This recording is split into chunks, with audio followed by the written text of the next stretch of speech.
Australia will shoot for the stars in next week's federal budget. The ABC can reveal the government will set aside $50 million to establish a new space agency. And as Defence reporter Andrew Green explains, there's likely to be a hot contest between the states to host its headquarters and launch sites for satellites.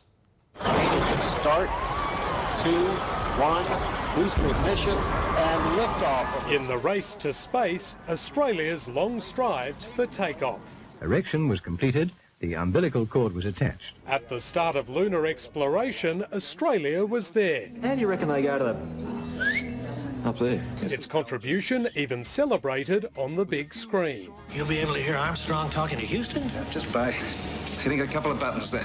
But without a dedicated space agency, there are fears this country has fallen well behind. We can do anything as long as we have some support, and one of the lacking things is this big infrastructure. Now a long-awaited boost is coming, courtesy of next week's budget.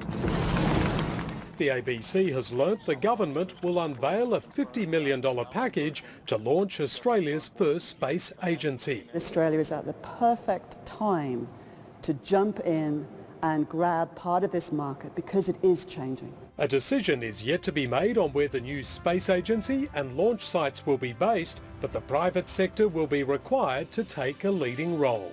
While some will consider $50 million just a small step, those in the industry believe it's actually a giant leap for Australia. We can be putting things into space, and we should be. We're well placed geographically for communications and for launch sites, and we're well placed for creativeness in our people, and that's what you want in a space agency. The government believes space could be the next big industry for Australia. We feel confident that we have the expertise to complete our role. Andrew Green, ABC News, Canberra.